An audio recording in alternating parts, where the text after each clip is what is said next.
사도행전 11장 1절부터 18절 말씀 가지고 하나님께서 정결하게 하셨다 라는 제목으로 함께 은혜 나누고자 합니다. 지난주 말씀에서 베드로가 깨달은 것은 하나님께서는 유대인이나 이방인이나 가리지 않으시고 하나님 사랑, 이웃사랑 실천하는 사람들을 기뻐 받으신다는 것이었습니다. 이 뜻을 깨달은 베드로는 먼저 고넬료와 그 집에 함께 있던 사람들이 이미 알고 있는 예수 그리스도를 통한 구원의 역사를 설명했습니다. 그 다음에 자신이 직접 목격한 예수 그리스도를 증언하기 시작했습니다.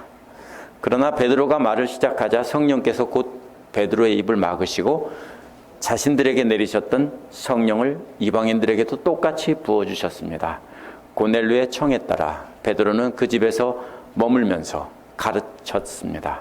이제 오늘 말씀에서는 예루살렘 교회의 유대인 성도들이 베드로의 이러한 행동을 문제 삼는 내용입니다. 그 내용이 뭐냐면 어떻게 할례받은 사람이 할례받지 않은 사람에게 들어가서 함께 음식을 먹을 수 있느냐 하는 것입니다. 이에 대해 베드로는 자기도 똑같은 마음으로 반대했지만 하나님께서 이방인들을 정결하다고 하셨는데 속되다고 하지 말라고 하셨다고 증언을 했습니다. 베드로가 이방인들에게 하나님 말씀을 증거하기 시작했을 때 성령께서 그들에게 내리셔서 그들도 자신들과 똑같이 정결하게 하셨다는 증거를 분명히 보여주셨다는 겁니다. 오늘 말씀은요, 10장 1절에서 49절에서 베드로가 고넬료의 집에서 한 행동을 예루살렘 성도들 앞에서 다시 반복하면서 변호하는 내용입니다. 예루살렘 성도들은 아직 하나님의 뜻을 받아들일 준비가 되어 있지 않았습니다. 그런데 자세히 보면 베드로도 역시 준비가 되어 있지 않았었습니다.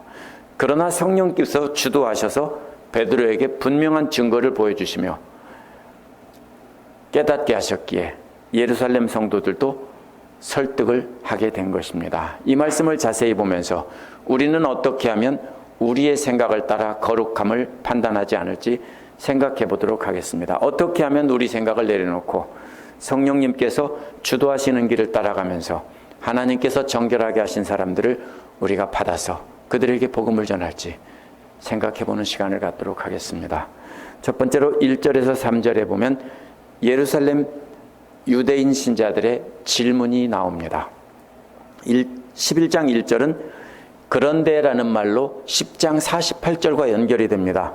베드로는 이방인 고넬료의 집에서 며칠 더 머물기로 청하였다 하는 것과 반대되는 상황이 이어진다는 뜻입니다. 그 반대되는 상황은 유대에 있는 사도들과 형제들이 그것을 반대했다는 겁니다.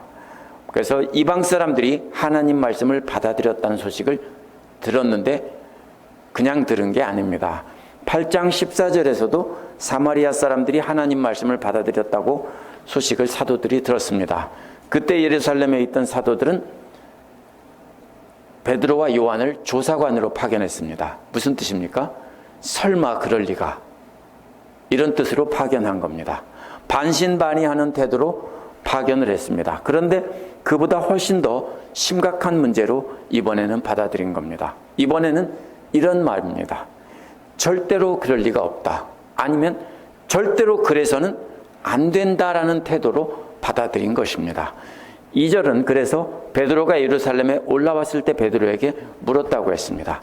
베드로는 조사받기 위해 예루살렘에 소환된 것이 아니라 베드로는 두루 다니다가 볼 일이 있어서 예루살렘에 자신의 뜻에 따라 들른 것입니다. 그런데 2절에는 물었다는 말이 앞에 있는데 세 번역에서는 3절 끝에 있습니다. 왜 그러냐면 2, 3절이 one sentence이기 때문에 그렇습니다.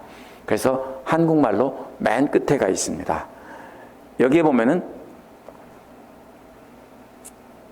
물었다라는 말은요, 법정에 소환돼서 재판관에게 신문을 받을 때 쓰는 말입니다. 베드로는 피고의 입장에서 재판석에 서 있는 셈이고 할례받은 사람들은 재판관의 입장에서 베드로에게 따지듯 이렇게 묻는 내용입니다. 신문한다는 뜻입니다.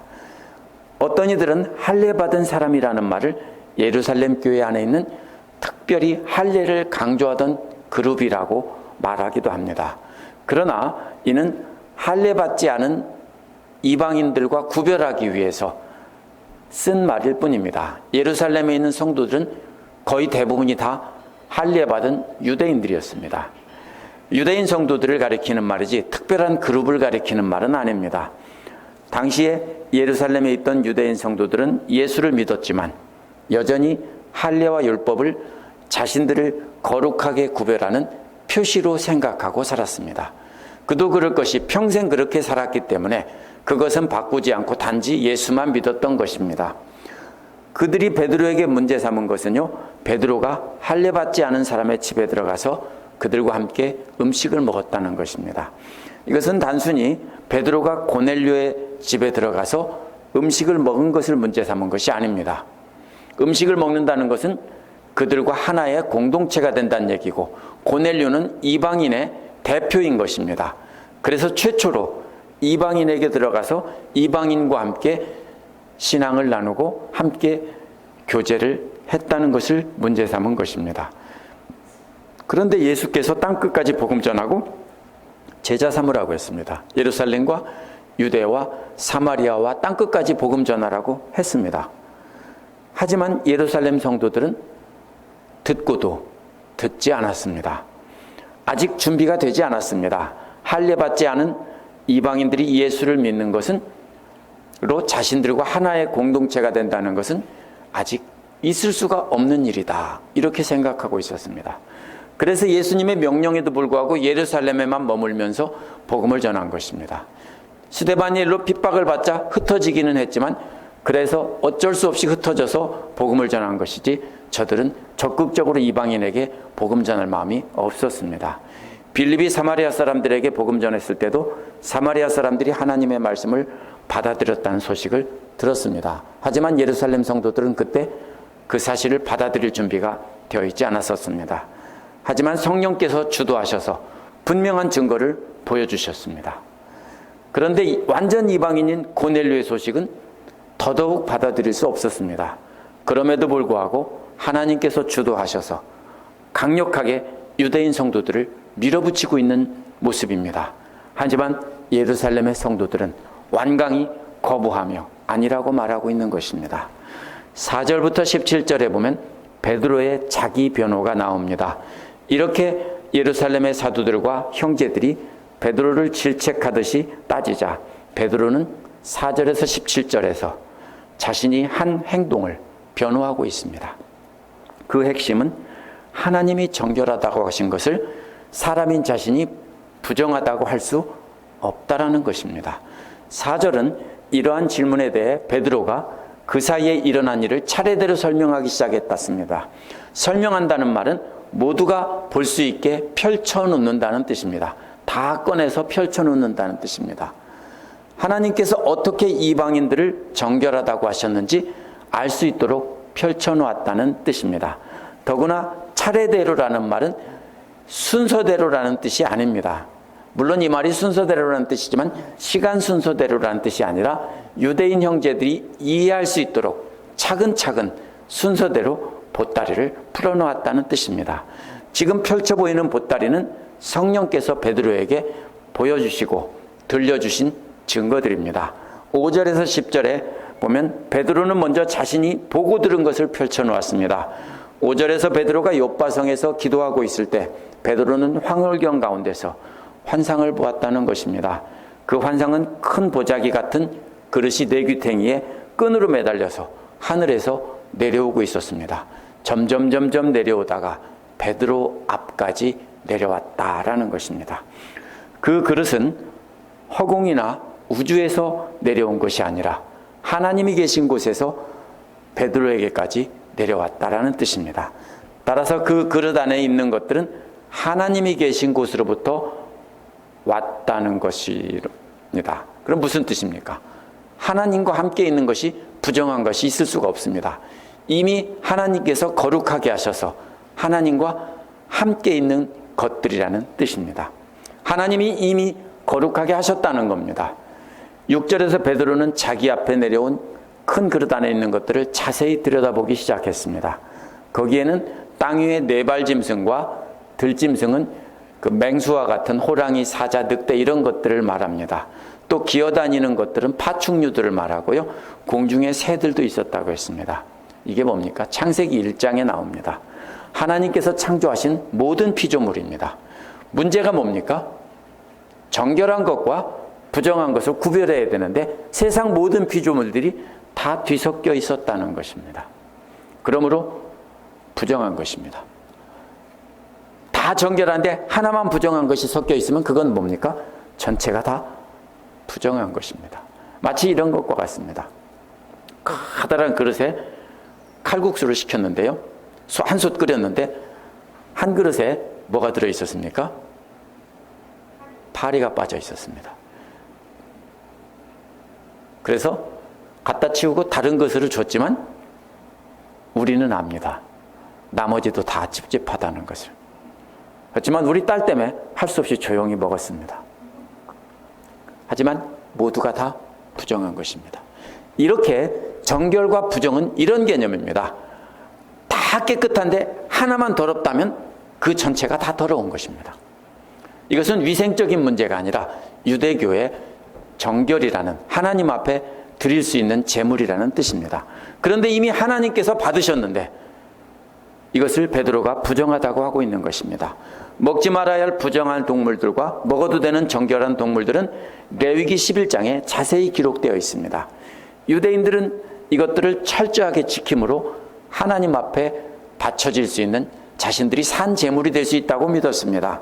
그런데 베드로는 앞에 있는 모든 생물들이 다 섞여 있기 때문에 베드로는 하나님으로부터 왔지만 이거 먹을 수 없어요라고 하나님께 따지고 있는 것입니다. 베드로가 속으로 부정하다고 생각하고 있을 때 7절에서 음성이 들려왔습니다. 그 음성은 베드로를 부르면서 일어나서 잡아 먹으라는 것입니다. 그래서 8절에서 베드로는 주님을 부르며 속된 것이나 정결하지 않은 것이 자기 입으로 들어간 적이 없다라고 말합니다. 속된 것이란 본래부터 부정한 짐승들입니다. 정결하지 못한 것이란 본래 정결한 것인데 흠이 있거나 부정을 타서 먹을 수 없는 것들을 말합니다. 어떤 이유로든지 하나님 앞에 드려질 수 없는 것들을 말합니다. 예루살렘 성도들이 반대하고 있는 것을 베드로도 역시 똑같이 그렇게 반대했다는 것입니다. 그런데 문제는요, 이 예루살렘 성도들은 베드로에게 반대하고 있지만 베드로는 누구한테 반대했다고요? 하나님께 반대를 했다는 겁니다. 무슨 뜻이에요? 내가 당신들보다 훨씬 더 심하게 반대했던 사람이라는 뜻입니다. 베드로는 저들보다 한술 더 떠서 하나님의 음성에도 먹을 수 없다고 반대했다는 것입니다. 예수님 오시기 전 유대인들은 이러한 정결법을 철저히 지킴으로 자신들이 거룩해질 수 있다고 믿었습니다. 하지만 예수님 오셔서 십자가에서 돌아가신 뒤에 성전 휘장이 찢어지고 예수를 믿음으로 이제는 정결하게 된 것입니다. 따라서 이제 그러한 정결법은 폐지가 된 것입니다. 그러자 하늘에서 들려온 음성이 대답하기를 하나님께서 정결하다고 하신 것을 내가 속되다고 말하지 말라는 것입니다. 하나님께서 이미 예수 그리스도의 피로 정결하게 하셨습니다. 그런데 베드로와 예루살렘의 유대인 성도들은 아직도 그러한 정결법으로 벽을 쌓고 그것이 진짜 거룩이라고 고집하고 있었던 것입니다. 10절에서 이런 일이 3번이나 일어났다는 것입니다. 무슨 뜻입니까? 베드로는 그렇다면 하나님의 음성을 3번이나 아니요, 아니요, 아니요 거절했다는 겁니다. 그런데 하나님은 맞아, 맞아, 맞아 하고 3번 보여주시고 들려주셨다는 겁니다. 하나님과 베드로가 싸웠습니다. 그 핵심은 하나님께서 정결하다고 하신 것을 내가 속되다고 할 수 없다. 아닙니다. 저는 이런 것을 한 번도 먹어본 적이 없습니다. 따라서 하나님은 3번 반복하시며 완전히 정결하다고 확증하셨고 베드로는 3번이나 부정하면서 끝까지 거부한 셈입니다. 과연 베드로답습니다. 예수께서 잡히시던 날 밤에도 베드로는 3번이나 주님을 모른다고 부인했습니다. 주님을 완전히 거부했습니다. 이번에도 베드로는 3번이나 하나님의 명령을 완전히 거부했습니다. 이러한 제의적인 정결 대신에 예수 그리스도를 믿음으로 정결하고 거룩하게 된다고 한 것입니다. 예수님께서도 분명히 가르치셨는데 베드로는 아직도 전통적인 유대교 신앙에서 벗어나지 못하고 있습니다.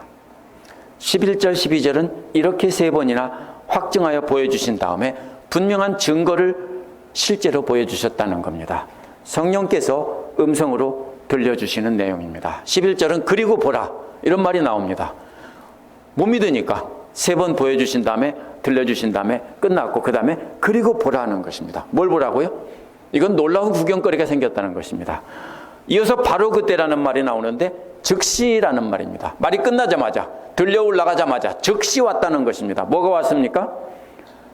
끝까지 버티며 믿지 않았는데 즉시 놀라운 증거가 나타났다는 것입니다. 그래서 베드로는 깜짝 놀랐다는 겁니다. 그 마음이 조금씩 움직이기 시작했다는 증거입니다. 그것은 3사람이 베드로 일행이 묵고 있는 집에 도착한 것입니다.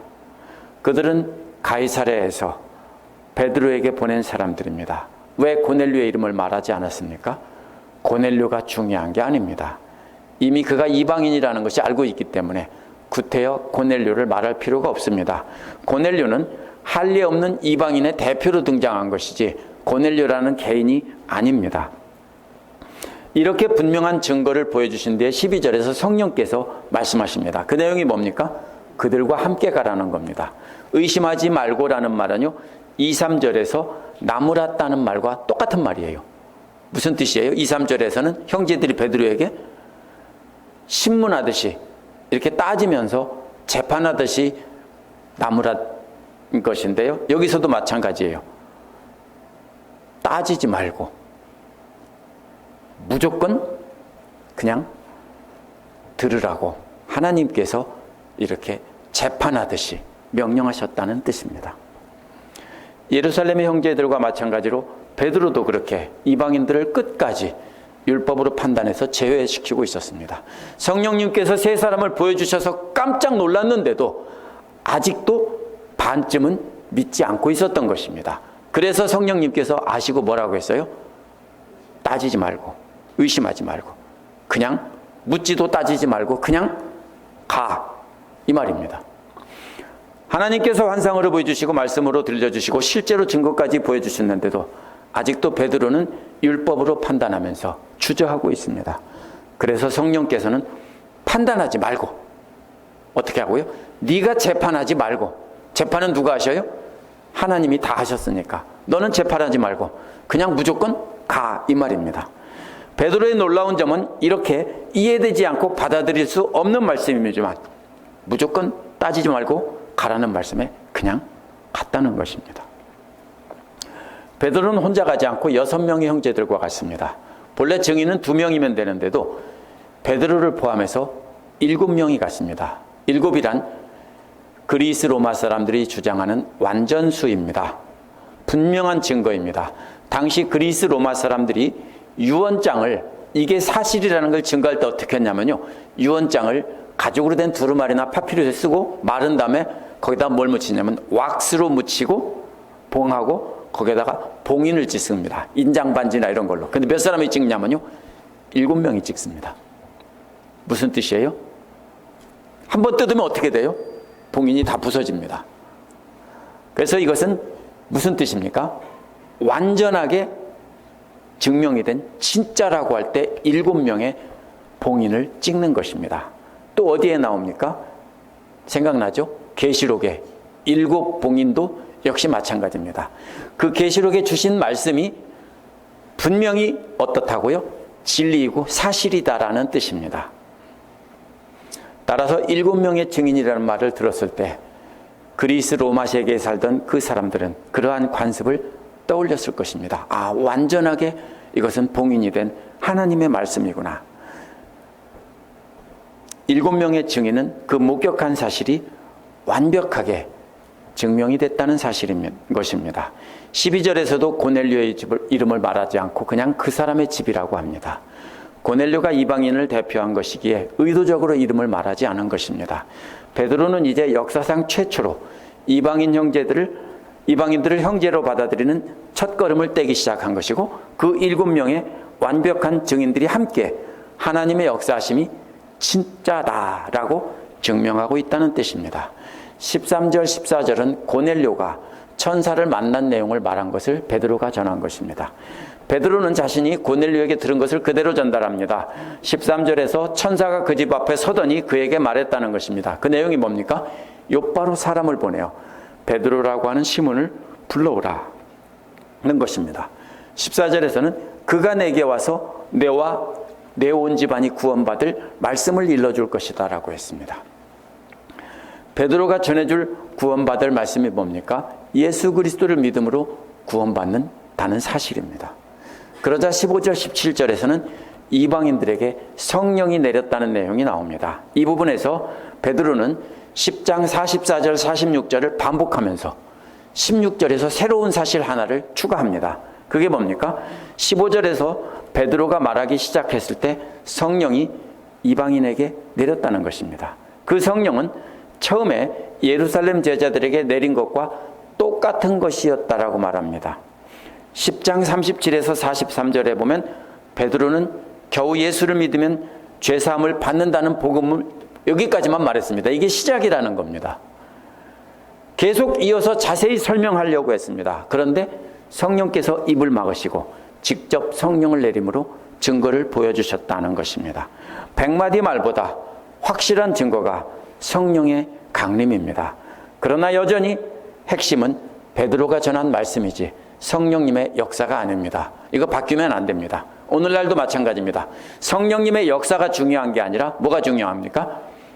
하나님의 말씀이 중요하고 성령님의 역사는 하나님의 말씀이 사실이라는 것을 증명해주는 증거에 불과한 것입니다. 따라서 성령께서는 베드로가 전한 그 짧은 한마디, 두 마디가 사실이다라고 증명해 주셨다는 것입니다. 16절은 베드로가 새롭게 추가한 내용입니다. 베드로는 이방인들이 성령 받는 것을 보고 예수께서 말씀하신 것이 생각났다는 겁니다. 그것은 사도행전 1장 5절에 나오는 요한은 물로 침례를 주었지만 너희는 성령으로 침례를 받을 것이다 라는 말씀입니다. 예수님은 누구에게 말했습니까? 유대인 제자들을 너희라고 부르면서 말씀하셨습니다. 그런데 베드로는 이제 그 말씀이 이방인들에게도 적용이 되는 것이다 라고 말하고 있습니다. 왜요? 유대인 제자들에게 성령 받을 거라고 했는데 이제 이방인들에게 성령이 내려져서 받는 거 보니까 그러면 너희라는 말은 이제 유대인만이 아니라 이방인도 포함되는구나 라는 것을 깨달은 것입니다. 1장 5절에서는 자기들만인 줄 알았어요. 근데 여기서 성령이 내렸잖아요. 자기들에게도 내리고 이방인들에게도 내렸으니까 그러면 이제는 모두가 다 성령 받는 사람은 다 제자들이구나 하는 것을 깨달았다는 뜻입니다. 그래서 베드로는 성령 받을 것을 예수께서 말씀하신 것을 기억하고 이제는 예수님의 뜻이라는 것을 완전히 깨달았습니다. 예수님의 뜻은 이방인들도 유대인들과 차별 없이 제자가 되는 것입니다. 이렇게 깨닫는다는 것은 뭡니까? 증거를 보고 전에 들은 말씀을 깨달으면서 그것이 하나로 연결이 되면서 우리가 완전하게 깨닫는 것입니다. 성령 받았다고 깨닫는 것이 아닙니다. 그것은 항상 말씀과 연결이 되어야 깨달아지는 것입니다. 이제까지 베드로가 차례로 풀어놓은 보따리를 정리해보면 이렇습니다. 하나님께서 환상을 보여주시고 음성을 들려주셨다는 겁니다. 두 번째로는 성령님께서 이방인들에게 성령을 내려주시면서 의심하지 말고 가라고 했다는 겁니다. 세 번째로는 베드로가 예수께서 하신 말씀이 생각났다는 겁니다. 이게 우연히 이렇게 늘어놓은 것이 아닙니다. 무슨 뜻입니까?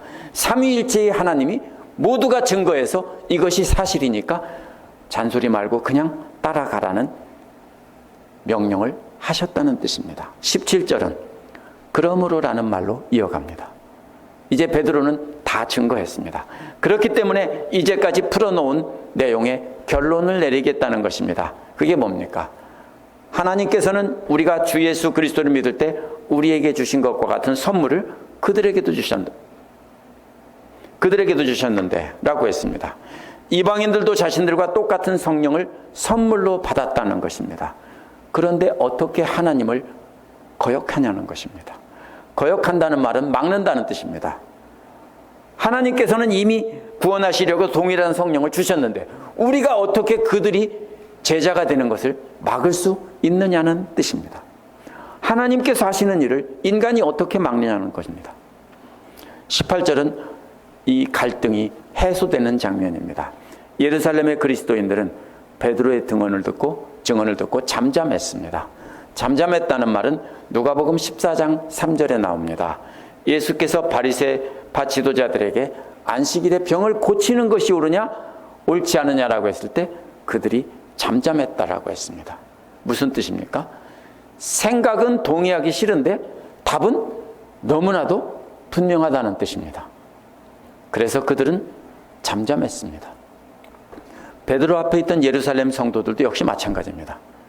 이렇게 분명한 증거를 봤는데도 역시 생각은 동의하기 싫은데 증거는 너무나 분명하다는 뜻입니다. 그래서 할 말을 잃고 잠잠했다라는 뜻입니다. 우리도 이럴 때가 있습니다. 이렇게 갈등할 때 내 생각은 이게 옳은데요, 하나님께서 너무나 분명한 증거를 보여주세요. 그러면 동의가 됩니까? 아니요 라고 계속 말하고 싶습니다. 그러면 어떻게 해요? 할 말이 없습니다. 그 다음에는 뭘 하는 겁니까? 이제 선택을 해야 합니다. 내 생각을 끝까지 고집할지 하나님께서 보여주신 증거를 내 생각을 접고 따라갈지 둘 중에 하나를 선택해야 됩니다. 여기서 예루살렘의 형제들이 놀라운 믿음이 나옵니다. 그들은 잠시 침묵한 뒤에 하나님께 영광을 돌렸다라는 것입니다. 저들은 끝까지 이해가 되지 않았습니다. 받아들일 수 없었습니다. 그런데 너무나 분명한 증거를 베드로가 증언하는 걸 보고 말밖에 안 들었어요. 어떻게 할까요? 우리 같으면요, 한번 가보자, 가서 확인해보자 이럴 겁니다. 그런데 말만 듣고 인정했습니다. 한번 비교해 보겠습니다. 유대교 지도자들도 똑같이 예수님의 말이 옳다고 인정을 했습니다. 놀라운 증거도 봤고요, 병이 나은 기적도 봤습니다. 그러면 옳다라고 해야 됩니다. 그런데 하나님께 영광을 돌리지 않고 귀신 들렸다고 하고 결국은 끝까지 자기들 생각을 고집하다가 예수님을 죽였습니다. 그게 예수님의 사역이에요. 계속 끝까지 그렇게 증거를 보여줬는데 분명한데도 아니요. 그런데 예루살렘 형제들은 똑같은 상황에서 달랐습니다. 생각은 인정하고 싶지 않지만 분명한 증거가 있기 때문에 즉시 자기들의 생각을 버리고 하나님께 영광을 돌린 것입니다. 이것이 바로 성령님을 중심에 모시고 따르며 사는 성령 충만한 사람들과 자기 중심을 차지하며 사는 자기 충만한 자들의 차이입니다. 존 스타트가 쓴 성령 침례와 충만이라는 책이 있습니다. Baptism and Fullness라는 책에서도 그 설명이 나옵니다. 충만이란 뭡니까?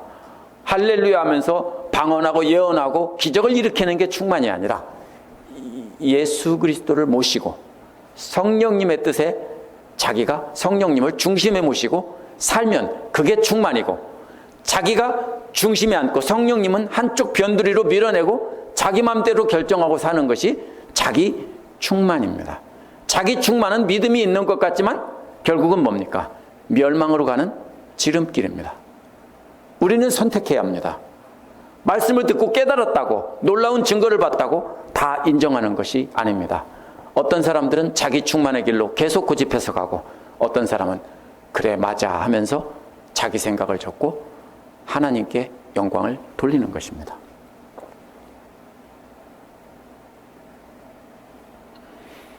그러면서 고백한 말이 뭡니까? 이제 하나님께서는 이방 사람들에게도 회개하여 생명에 이르는 길을 열어주셨다라고 했습니다.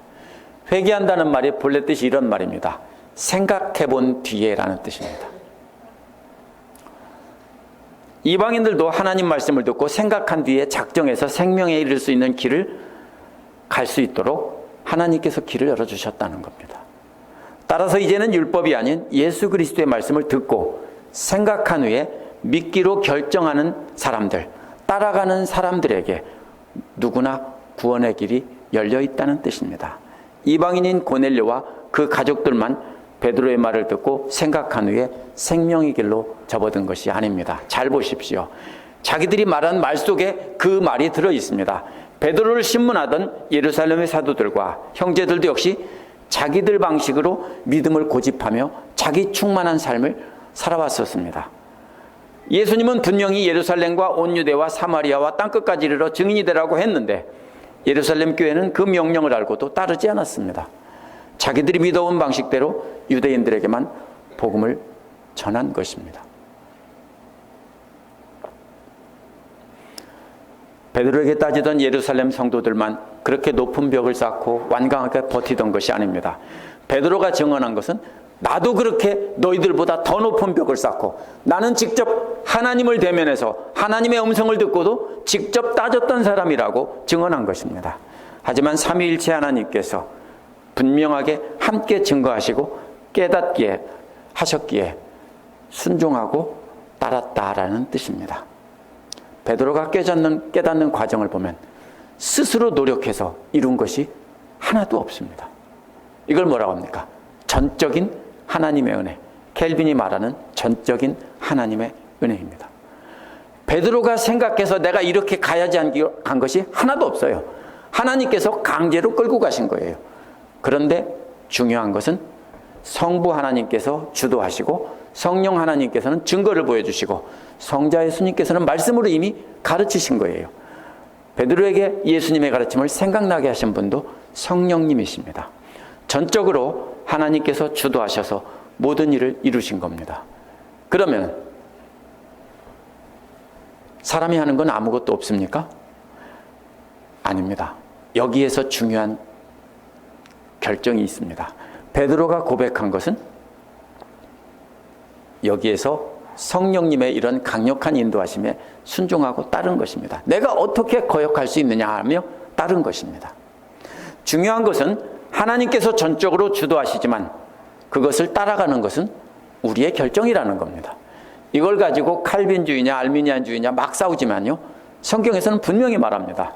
전적으로 하나님의 은혜이지만 인간들이 반응하지 않고 따라갈 거냐 따라가지 않느냐는 인간들이 결정하는 겁니다. 왜요? 우리를 하나님은 로봇으로 만들지 않으셨어요. 우리가 선택할 수 있게 만드셨어요. 예수께서 바리새파 사람들과 유대교 지도자들에게 분명한 증거를 보여주셨지만 저들은 귀신 들렸다며 끝까지 거절하다가 예수님까지 죽였습니다. 그러나 베드로와 예루살렘 성도들은 절대로 받아들일 수 없다고 끝까지 버티다가 결국은 인정하고 하나님의 뜻에 순종했습니다. 그렇다면 차이는 이겁니다. 처음부터 받아들이냐 안 받아들이냐 이게 아니라 자신들의 생각을 계속해서 끝까지 고집하는 사람들은 멸망할 자들이고 하나님 말씀을 듣고 증거를 보고 자기의 생각을 접고 따라가는 사람들은 하나님의 백성인 것입니다. 그렇다면 오늘날 우리가 거룩하지 못하다고 생각하고 받아들이지 않는 것이 무엇인지 생각해 봐야 합니다. 우리가 저런 사람들은 거룩하지 못하기 때문에 하나님을 믿는 사람이 아니라고 정죄해 버립니다. 그 사람이 어떤 사람들입니까? 혹시 인종에 따라 저런 사람들은 안 된다는 생각을 갖고 있지 않습니까? 유럽의 백인들은 미국에 이주한 백인들도 역시 그렇게 생각했습니다. 한동안. 오늘날은 그렇게 생각하는 사람 없습니다. 오늘날은 그럼 어떻습니까? 인종 상관없이 노예가 없으니까. 그렇습니까? 오늘날도 마찬가지입니다. 배움이 많은 사람들은 배움이 부족한 사람들을 거부합니다. 혹시 옷차림이 경박해 보이면 거룩하지 못하다고 정죄하지 않습니까? 그거 어디서 왔어요? 그거 성경에 있는 말씀 아니에요. 그거 중요한 일 아닙니다. 우리가 일일이 다 예를 들 수 없지만 그런 식으로 각자가 생각하는 거룩을 가지고 계속해서 그것을 고집하면서 이것이 거룩이라고 막을 쳐버립니다. 그러면 참 쉽습니다. 왜? 사람들 앞에 보이는 그것만 잘하면은 나는 거룩한 게 되는 거예요. 하지만 하나님께서는 말씀을 통해서 우리의 그러한 거룩이 가짜라고, 거짓 거룩이라고, 예수님은 외식하는 자들이라고 하신 겁니다. 스스로 거룩을 끝까지 고집한 사람들은 다 망했다는 것을 알아야 됩니다. 스스로 거룩하다며 끝까지 순종하기를 거부했던 유대교 지도자들은 모두 다 영원한 지옥에 빠졌습니다. 우리는 말씀을 통해 깨닫게 하시고 사람들을 통해 증거를 보여주실 때 우리는 우리 생각을 접고 순종해야 합니다. 장로교냐 감리교냐 침례교냐 순복음교회냐 서로 자신들만 옳다고 따질 필요 없습니다. 하나님 말씀이 옳습니다.